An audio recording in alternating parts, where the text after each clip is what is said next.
Bonjour, je suis une femme dans la vingtaine, mariée depuis 3 ans et vivant à Hawaï. Je suis devenue émotionnellement insensible à force de mener une vie trépidante, élevant un enfant après mon mariage. Avant, je me blessais facilement pour des choses mineures et je me sentais souvent offensée.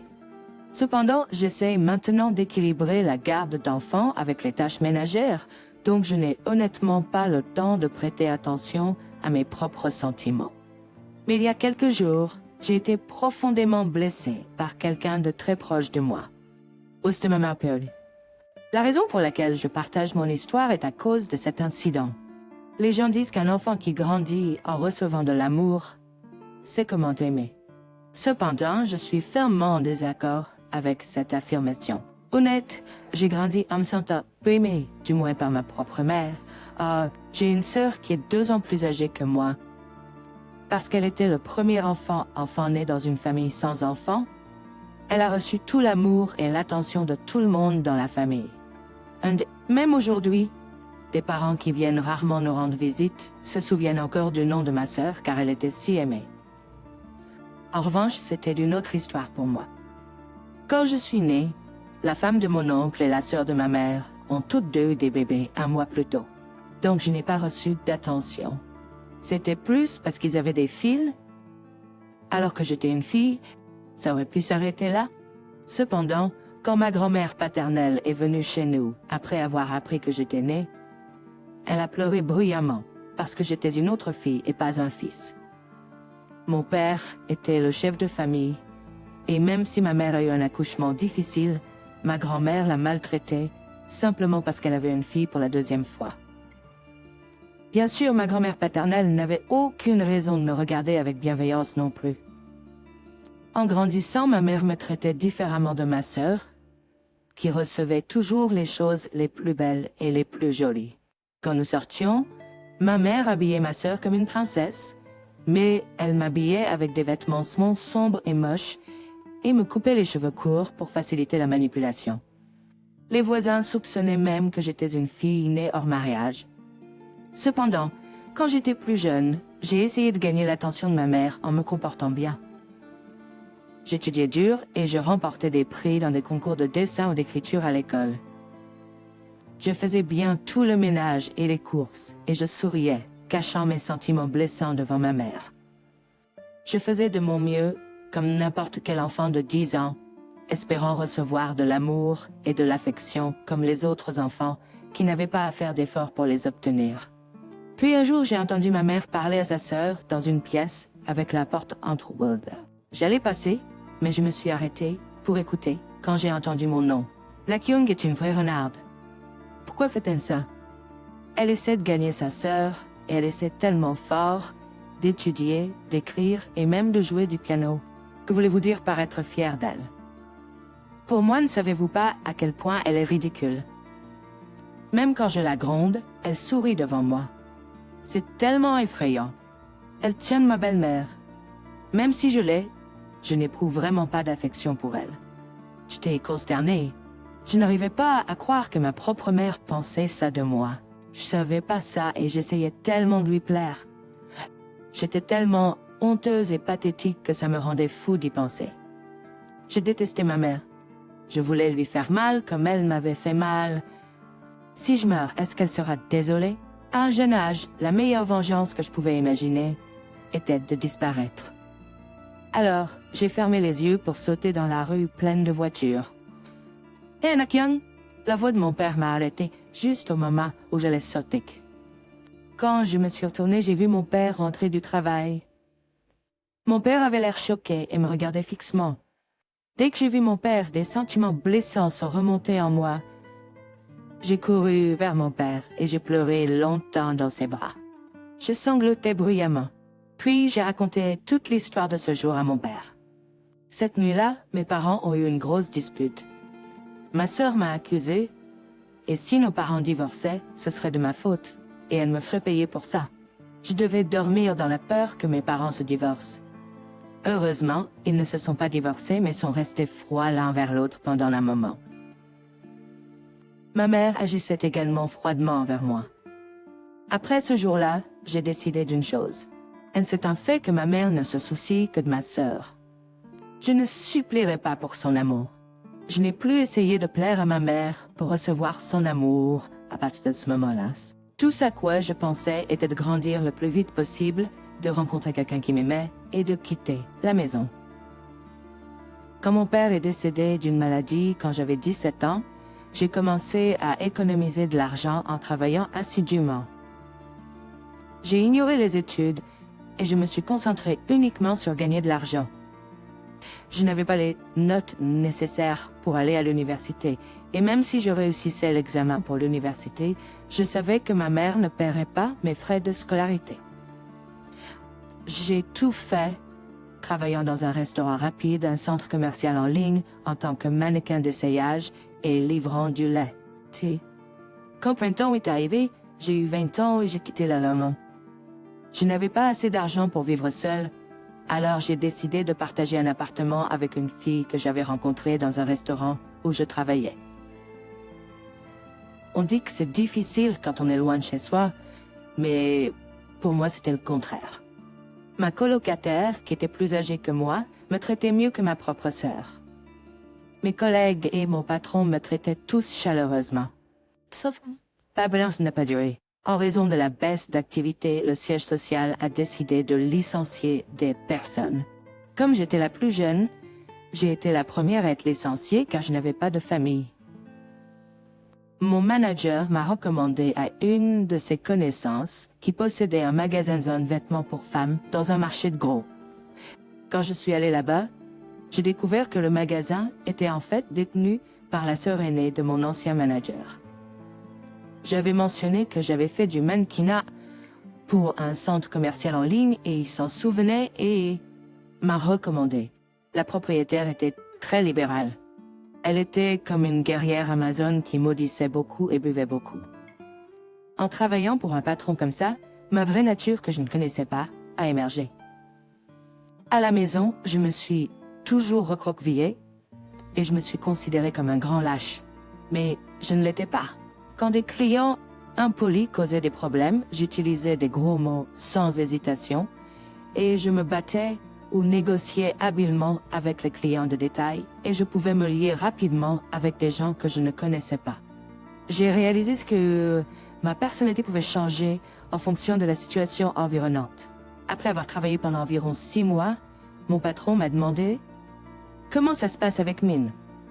Tu veux dire mon ex-manager ?» J'ai répondu « On n'est pas assez proches pour être bien ou pas. Mais pourquoi? » En fait, elle m'a dit « Vous sortez pas ensemble? » C'était la première fois que Min m'amenait une fille. Une fille? Je ne suis pas une fille pour mon ex-manager. Pas possible, j'ai tellement ri. C'était ridicule parce qu'il avait presque 10 ans de plus que moi. Il me traitait toujours comme une jeune enfant. Chaque fois que je portais des choses lourdes, il était à mes côtés nerveusement. Ou chaque fois que nous avions un dîner d'entreprise et que les autres employés essayaient de me donner à boire, il les en empêchait en disant que j'étais trop jeune et il prenait toutes mes boissons. Donc pour moi, être considérée comme une femme, c'était juste absurde. Alors tu es une femme pour moi? Mon ex-manager a dit quand il est passé au magasin quelques jours plus tard et m'a fait une telle confession. Je savais pas quoi dire. Depuis quand? Quand as-tu commencé à me voir comme une femme? Mon ex-manager semblait trop timide pour me regarder directement et évitait mon regard quand je lui ai demandé. Depuis le jour de l'entretien, oh mon Dieu, cet homme avait un coup de foudre pour moi depuis plus de 2 ans. Laisse-moi te demander, tu ne me vois pas comme un homme? J'ai hoché la tête. Honnêtement, tu n'es pas mon genre. Et tu es oui plus que moi. De plus, tu étais mon manager au travail, alors comment pourrais-je même oser penser à toi, comme un homme?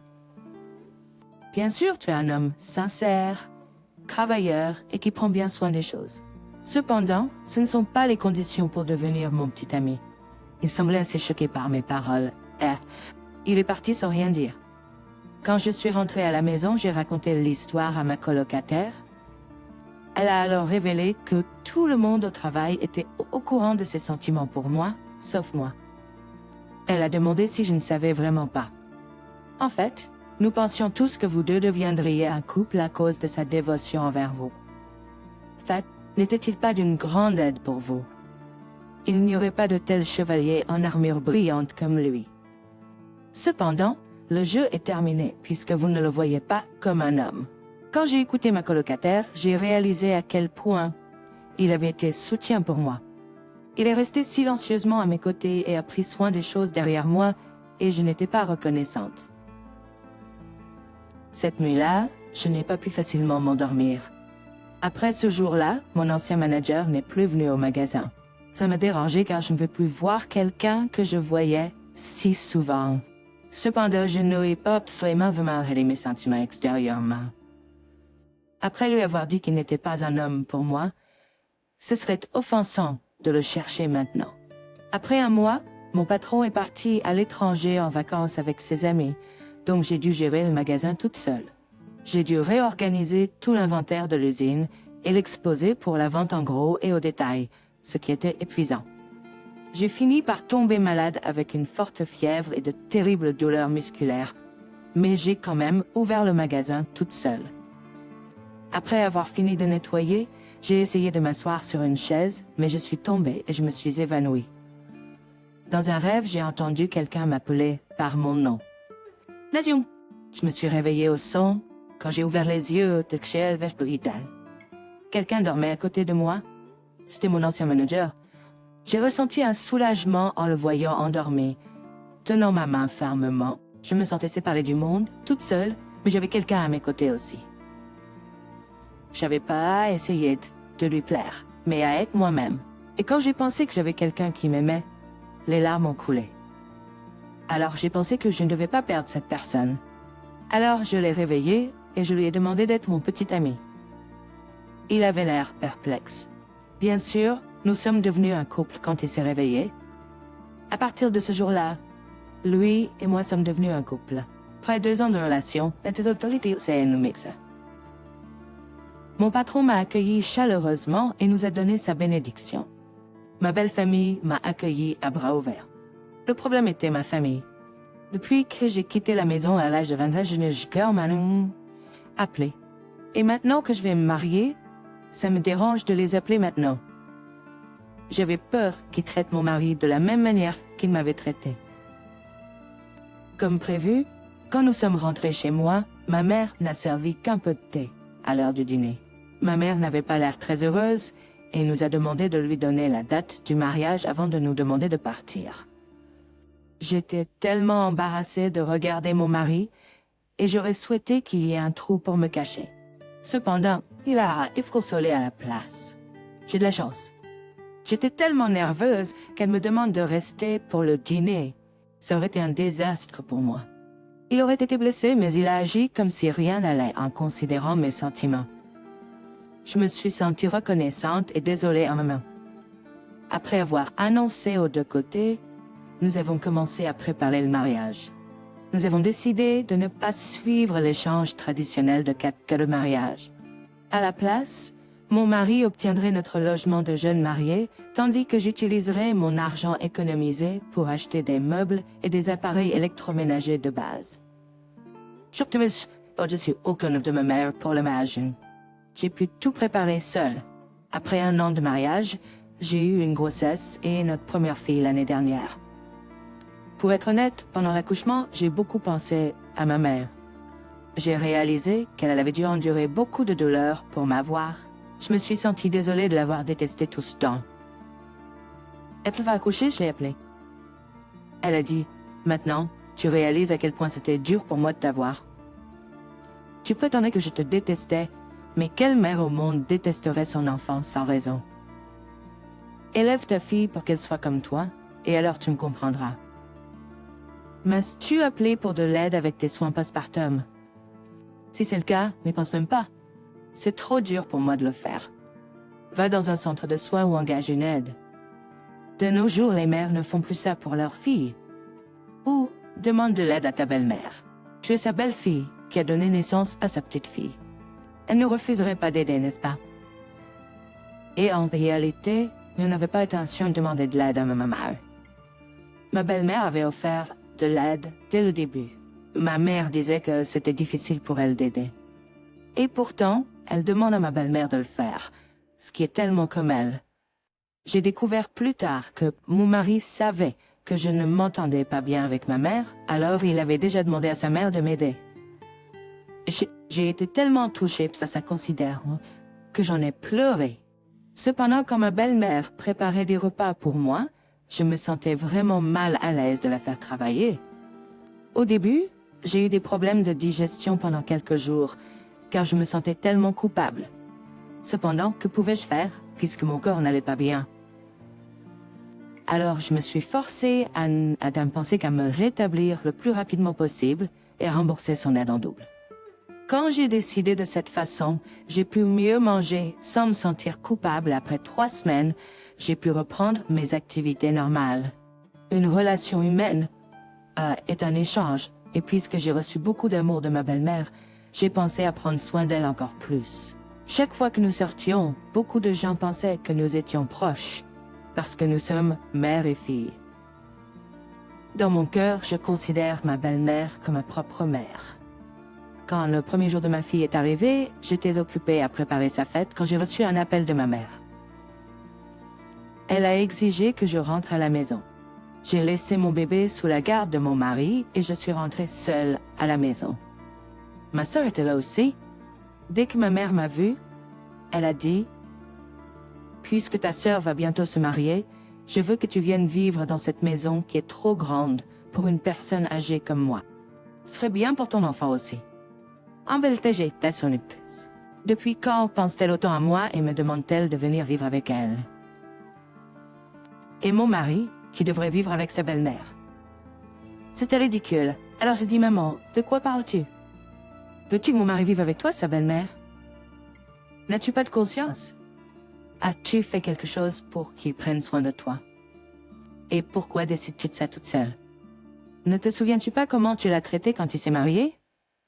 As-tu préparé un repas pour ton gendre quand il est venu te rencontrer à la maison?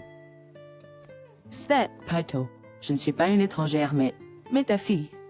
Pourtant, tu as dit que tu ne voulais pas rencontrer mes beaux-parents, et tu as refusé de les rencontrer avant le mariage. Sais-tu à quel point j'étais embarrassée devant mes beaux-parents? Après tes actes offensants envers mon mari et sa famille, comment oses-tu lui demander de venir vivre ici avec toi?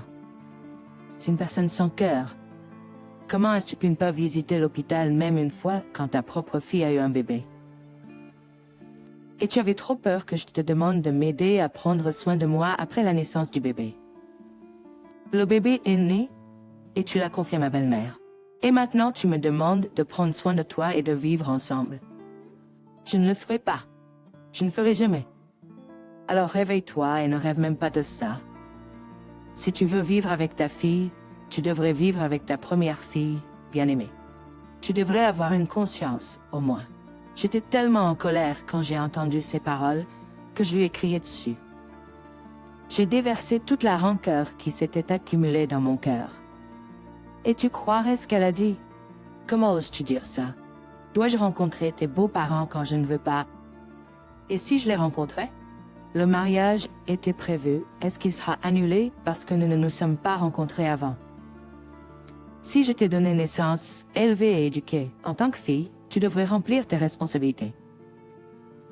Juste parce que je n'ai pas rencontré tes beaux-parents, est-ce que ça te donne le droit de critiquer ta propre mère? Cette stupide période postpartum, demande pourquoi tu n'as rien dit. C'est pourquoi je demande à vivre ensemble pour que je puisse cuisiner pour toi quelque chose que je n'ai jamais fait avant. Je le ferai. Comment peux-tu ne pas savoir ce que ta propre mère essaie de faire et agir comme si je te devais quelque chose? And tu es vieux et impuissant, c'est ton devoir de faire ta mère. Pourquoi essaies-tu de déléguer ton devoir à ta sœur, qui se marie? Tu es si égoïste, salope. J'étais sans voix. Encore plus choquantes étaient les paroles de ma sœur. Juste après que ma mère a fini de me crier dessus, ma sœur est intervenue. Maman, elle a toujours été comme ça, si égoïste. Quoi? Égoïste? Ce n'est pas à toi de le dire. Tu as reçu de l'argent de poche de maman toutes ces années, et tu as vécu confortablement, n'est-ce pas? Même après avoir obtenu ton diplôme universitaire, tu n'as jamais gagné un centime par toi-même. Notre tante m'a dit que tu n'avais pas gagné d'argent et que tu n'avais pas d'économie. Alors maman a dû contracter un prêt sur la maison pour préparer ton mariage et les cadeaux. Comment peux-tu tout prendre de ta mère, mais refuser de prendre soin d'elle? C'est pas ça. As-tu même déjà allumé l'aspirateur toi-même toutes ces années? Et la machine à laver? Quand j'habitais dans cette maison, je faisais toute la lessive, nettoyais la maison et même faisais la vaisselle après que tu aies fini de manger. Parce que si je ne le faisais pas, maman devrait le faire. Ensuite, après que je sois partie de la maison, tu as fait faire ça à maman, n'est-ce pas? Comment as-tu pu, alors que tu ne travaillais même pas et ne faisais rien à la maison? Tes frais de scolarité sont payés par maman. Ton mariage est payé par maman. Pourquoi ne laisses-tu pas maman vivre ta vie aussi? Pour quelqu'un qui ne prend même pas ses propres responsabilités, comment oses-tu m'appeler égoïste? Ensuite, elle m'a crié dessus en disant que je n'avais pas de manière pour respecter ma sœur aînée. Pourquoi as-tu honte d'entendre la vérité de ta sœur cadette? Si tu ne veux pas l'entendre, agis en adulte et vis avec maman et prends soin d'elle. Je t'ai pas dit vivre comme ça. Quand j'ai crié en retour, ma mère était prête à me frapper et m'a crié dessus. Comment oses-tu parler comme ça à ta sœur aînée? Est-ce qu'elle est ton amie? Tu n'as aucune manière. Tu penses que je veux vivre avec quelqu'un comme toi? Je déteste ça aussi. Tu me rappelles ta grand-mère qui te détestait, donc je ne veux pas vivre avec toi-même pour une seconde. Quand ma mère a révélé ses vrais sentiments à mon sujet, ma sœur est devenue en colère. Maman, si tu ne vis pas avec elle, qui va s'occuper de ta maladie? Tu ne me demandes pas de le faire, n'est-ce pas? Je ne peux pas le faire. Je vais mourir avant de le faire. J'ai peur de te voir être si oublieuse ces jours-ci. Si ta maladie d'Alzheimer empire, tu vas mettre tes excréments sur le mur et ainsi de suite. Comment pourrais-je faire face à de telles choses sales? Tu sais que j'ai un estomac fragile, donc ne dis rien et vis simplement avec Najung. Fais tout ce que tu dois pour la convaincre, mais vis simplement avec elle. Je ne peux pas vivre avec toi, jamais. Alors ma mère a piqué la cuisse de ma sœur. Tu es une idiote? Pourquoi mentionner ma condition d'Alzheimer? Comment pouvons-nous être une équipe comme ça? Je pensais que la raison pour laquelle ma mère nous demandait de vivre avec elle était en fait pour me demander de l'argent pour le mariage de ma sœur. Tout à coup, je me suis demandé pourquoi elle voulait soudainement vivre avec moi. Alors c'était ça? Maintenant que tu as Alzheimer, est-ce que tu veux vivre avec moi parce que tu ne peux pas faire souffrir ta fille préférée? Alors, utilisons ta deuxième fille, d'accord? Maman, es-tu vraiment ma mère? Comment peux-tu être comme ça jusqu'à la fin? Comment peux-tu pas changer d'iota? Toi aussi t'as grandi? Tout ton âge est-il allé dans ton cul? Comment peux-tu dire une telle chose à une mère qui ne s'est occupée que de toi toutes ces années, que tu ne peux pas vivre avec elle, parce qu'elle est sale? Après avoir sucé tout le miel de sa vie, maman est-elle une étrangère pour toi maintenant qu'elle est malade? Es-tu un être humain? Je ne sais pas quel aveugle idiot épouse quelqu'un comme toi, mais il devra être témoin de tout cela. Donc je suis désolée pour lui. Maman, tu devrais aussi te réveiller. Tu considères toujours ta fille et continues à la gâter avec tout ce que tu as. Tu ne devrais pas dépenser ton argent pour son mariage, mais l'utiliser pour te mettre dans une maison de retraite. Je n'ai aucune intention d'être liée à cette famille, puisque tu ne m'as jamais traité comme un membre. Alors tu devrais aussi prendre soin de toi par toi-même. Maman, je vais finir avec une seule chose. Tu récoltes ce que tu sèmes. Ne cherche pas ailleurs. Compris? J'ai quitté la maison après ça. En vérité, je ne me sentais pas bien à ce sujet. Même si je détestais ma mère, comment pourrais-je être d'accord d'apprendre qu'elle a la maladie d'Alzheimer? Cependant, j'ai juré que je ne vivrais pas avec elle. Au moins, tout comme j'ai essayé de lui plaire, je sentais que ma mère avait besoin d'essayer sincèrement. Elle avait dévasté une fille de 10 ans de façon permanente. Et pourtant, elle s'attendait à ce que cette fille prenne soin d'elle. C'était injuste. Si elle donnait son amour à quelqu'un, alors elle devrait s'attendre à le recevoir de la même personne. Je prévois de donner mon amour à mon mari et à sa famille, qui m'aiment inconditionnellement. Je n'oublierai jamais leur gentillesse et je serai toujours reconnaissante. J'espère que tu es aimé par la personne que tu aimes et que tu donnes de l'amour et vis heureux.